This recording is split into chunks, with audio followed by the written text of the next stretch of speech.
So if you want to know how to remove weeds from your garden, along with a couple other DIY life hacks that you could use for your garden, follow along to the end. Let's do this. There is a really simple way that you can help reduce weeds by almost 100% in your garden. The only place where weeds will come up after you implement this strategy is in areas that you don't maintain. So I'm of course talking about weed blocker. I don't know how much it costs, but I know it's not a terrible amount of money. It has a 24 out of 25 succession rate, which I believe is like exactly 96% or something like that. So yeah, something extremely high, a really good succession rate, so that's what I'd recommend for you. And in fact, if you look at my garden, the only areas where weeds are absolutely sprawling is in these unmaintained areas right over here. Garden work is almost never done, according to a quote from this comment, and I will have to agree with that. But there is a way to make it easier, by simply installing this weed blocker. When you take a look at this broccoli cage, you don't think much of it. But if you have ducks, or any other type of like poultry that you just want to introduce to the outside, this is one of the best ways to do it. So basically you're going to need some of this green stuff, which we actually pulled this whole thing together with some zip ties, so yeah. DIY actually, a lot of it. It took us like 15 to 20 minutes to make each of them, so not a terrible amount of your time to make these. And these things can be used for a couple of things. So first, you can put poultry outside. So we didn't use these for the chickens because at the time that we started to introduce them outside, it was early May, and here in 6A, you can't really have a garden in early May. But we did use it for the ducks in the fall of that year, which definitely did help out a lot with gardening and stuff like that. You could also use it for a broccoli cage by simply ripping off some of the green stuff. So not only that, but you can also use it as a cage for basically any type of plant, which makes it useful for several different things. And best yet, you can make these things in like 20 to 30 minutes. It's pretty easy.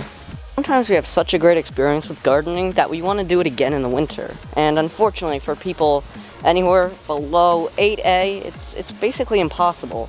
Unless, of course, your winter is all highs in the 70s, which there is an extremely low chance that will happen.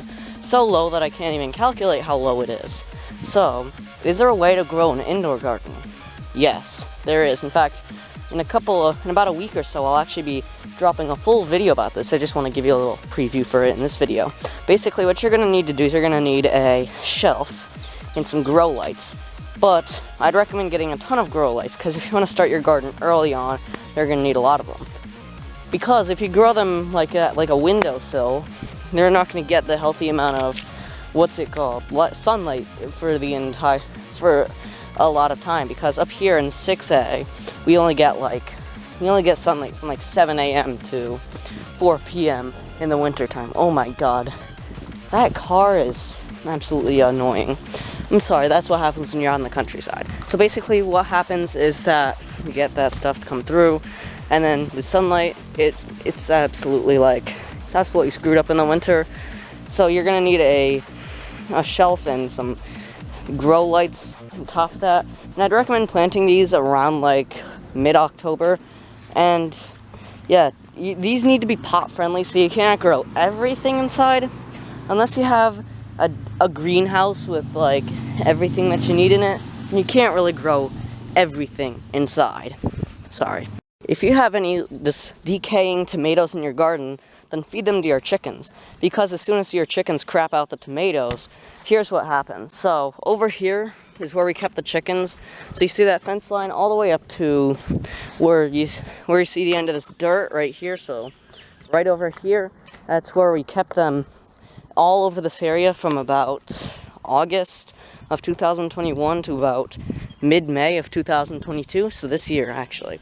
But when they do that, what they're going to do is they're going to help plant some seeds, and well, this actually worked for us because we have some rogue tomato plants, not rogue cluck like we have out there in that same exact flock that was over here and helped create these tomatoes, but we do have some tomatoes out here. So if you want to grow a random garden in the middle of nowhere, chickens are the right way to go. Obviously, this one was just sort of a joke, but it can obviously be applied. And this last tip is for anybody who's having problems with their plants, falling over, losing plants because they're just not kept up stable.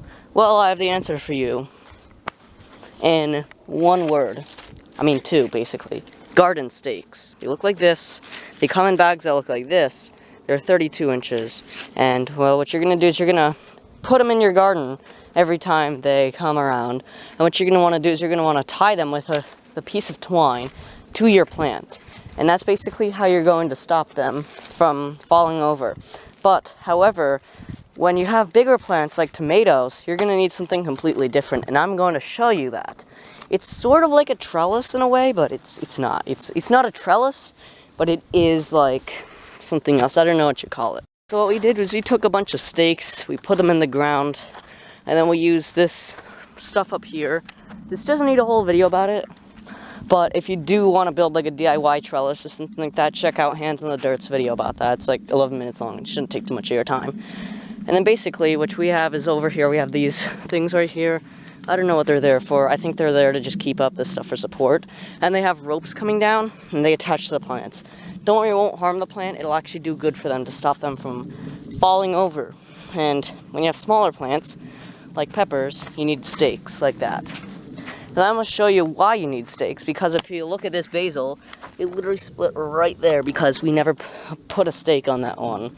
So obviously, you need a stake to keep up your plants. They cost a couple dollars, shouldn't be too much.